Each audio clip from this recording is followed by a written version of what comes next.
दादा मला काय सांगाल आज की आजच्या बैठकीमध्ये तुम्ही अपक्ष उमेदवार उभा करण्याचा निर्णय घेतलेला आहे। विधानसभा निवडणुकीच्या अगोदर ही ट्रायल म्हणून तुम्ही असं पण संबोधलेलं आहे। नेमकं या लोकसभेच्या निवडणुकीत तुम्ही मग अपक्ष उमेदवार उभा करणार का? नाही मी नाही हो, माझ्या उगाच तोंडी जाईल शब्द। समाजानं निर्णय घेतला, मी फक्त समाज फॉर्म भरायचं म्हणायचं लय मोठे म्हणून मी समाजाला एवढंच म्हणलो। कोण तर मी त्यांना विचारलं काय बाबा इतकेच भरून काय उपयोग होणार आहे, काय होईल, 20-25 दिवस निवडणूक थांबवतील, काहीतरी पर्याय काढतीलच ना, पर्याय काढल्याशी सोडणार नाहीत ते, पर्याय काढतील, मग कशाला लॉस करून घ्यायचा, नाही घ्यायचा। त्यापेक्षा सगळ्या पक्षांच्या लोकांना नेत्यांना जे कोण उमेदवार राहणार आहेत त्यांना आपण लेखी घ्या, बॉन्डवरती पण 500 रुपयाच्या बॉन्डवर घ्या आणि किंवा त्यांच्या लेटर पॅडवर घ्या खासदारकीच्या आणि त्यांना पाठिंबा द्या। कोणत्या पक्षाचा असो, मग भाजप, शिवसेना, राष्ट्रवादी, महाविकास आघाडी असो नाही तर काही असो, सत्ताधारी असो देऊन टाका, तर ते अमान्य आहे त्यांना। मग काय करायला पाहिजे, मग कोणत्या पक्षाकडून तर उभा नाही राहू शकत, आपल्याला तर ते जमतच नाही, राजकारणच करत नाहीत आपण, मग अपक्षच उभं राहायचं म्हणाले। एकमुखानं सांगितलं आणि मराठा समाजाने सुद्धा म्हणजे सगळ्या पक्षातले जातीवर जर अन्याय होणार असलं तर देणारे बना।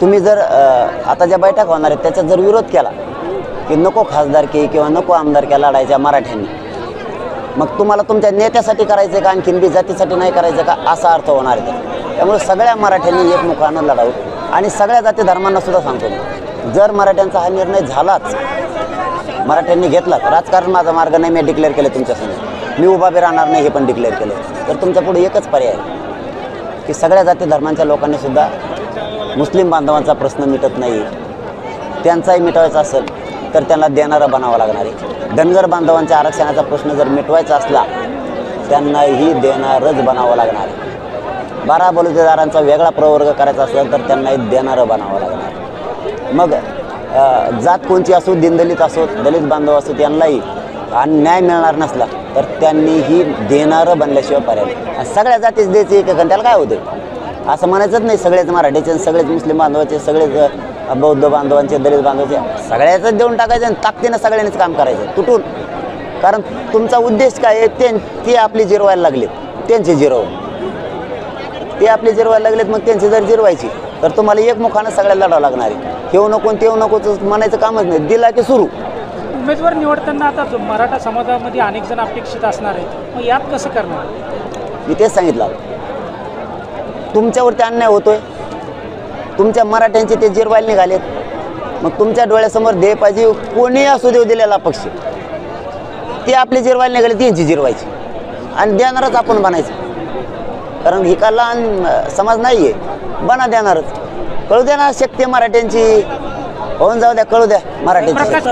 प्रकाश आंबेडकरांकडून तुम्हाला ऑफर दिल्या जात होती पर्याय म्हणून, प्रकाश आंबेडकर सुद्धा आता तुमच्यासोबत येऊ शकतात का अपक्ष उमेदवार? नाही, त्याबद्दल मला नाही माहीत, मी फक्त पर्याय सांगितला, कारण ते ते मोठे आहेत, त्यांचं मी कधी पण सल्ला ऐकतो आजच, फक्त त्यांचा एकच सल्ला मानला नाही मी की मी आता डिक्लेअर केलं की मी उभा राहणार नाही, राजकारण करणार नाही, एवढंच फक्त।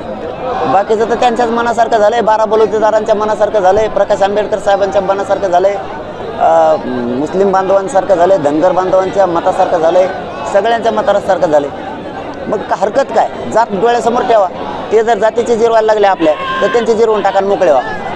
ज्या ठिकाणी एखाद्या मतदारसंघातून जर एखादा पक्षाचा उमेदवार जर तुम्हाला बॉन्ड करून द्यायला तयार असेल तर मग त्याला पाठिंबा देणार का, तिथे उमेदवार उभा करणार? द्या म्हणलं होतं मी, आणला आपण नाही म्हणतात ना, आता नाही म्हणल्यावर तो विषय संपला, तेव्हा आता संपला विषय।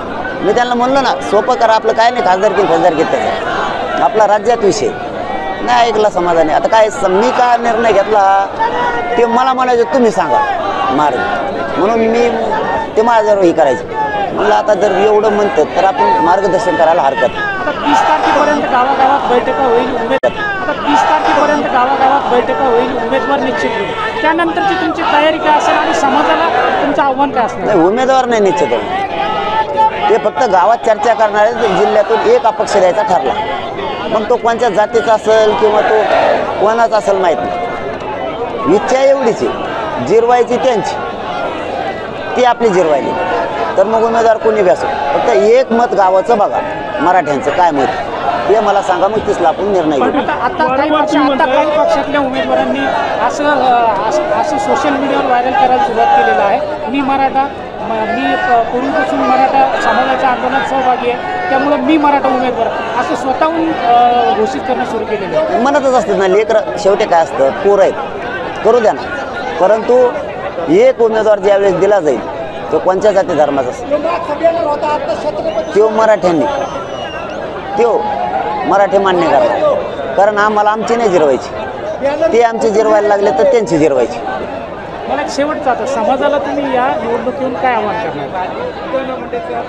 मराठा समाजाला कोणत्याही पक्षात असो एकच विनंती की इथं लेकराचा प्रश्न आहे मराठ्यांचा. तुम्ही जर विरोध कराल बैठकीत नको म्हणून आणि मराठा समाजाचं म्हणणं आहे हो, त्याचा अर्थ असा होतो तुमच्या जातीचं इतकं वाटलं व्हायला लागलं तुमच्या पोरांचं, तरी तुम्ही नेत्याकडूनच ओढायला लागले. याचा अर्थ असा होतो तुम्ही नेत्यांकडूनच आणखीन ओढायला लागला, तुम्हाला नेताच आणखीन प्रिय आहे असा त्याचा अर्थ निघणार आहे. त्यापेक्षा जो आपल्या जातीवर अन्याय करायला लागला त्याची जिरवण्यासाठी तुम्हीच देणारे बना, उमेदवार कोणत्याही जातीचा असो. आज एवढा जनसमुदाय आलेला आहे. आज तुम्ही मगाशी म्हणलं की मी भाग्यशाली आहे, माझ्या आयुष्यामधली सगळ्यात मोठी बैठक आहे. ही महाबैठक नसून सभेमध्ये जे रूपांतर झालेलं आहे आणि सगळ्यांचं म्हणणं आहे, तुम्ही मध्यंतरी आम्ही मगाशी सुद्धा म्हणलं होतं की मराठा समाज हा माझा मालक आहे, मी त्यांचा मालक नाही. परंतु त्यांच्या समाजाचं म्हणणं आहे की आपण स्वतः निवडणुकीला उभा राहू.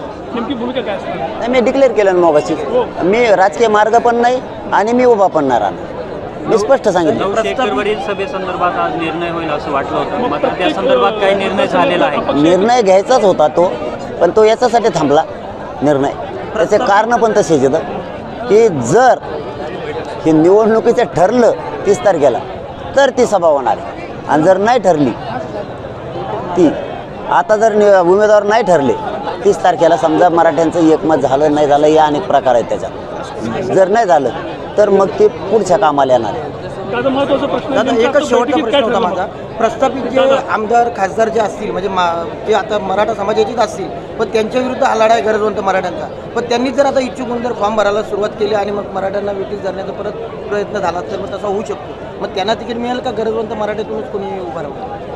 मराठ्यांचे सामान्य लोक उभा राहतील, सामान्य धनगर बांधवांचे सामान्य राहतील, दलित बांधवांचे, मुस्लिम बांधवांचे सामान्य राहतील, 12 बलुतेदारांचे सामान्य राहतील. आम्ही एक जीवानं राहणार सगळे. उमेदवार कोणी दिवस सगळ्या जाती तुटून पाडणार, ओबीसी बांधव असेल सगळ्या जाती तुटून पाडणार, आणि आमचा कोणाच्याच विरोधात नाही, आमच्या न्यायासाठी. ओके.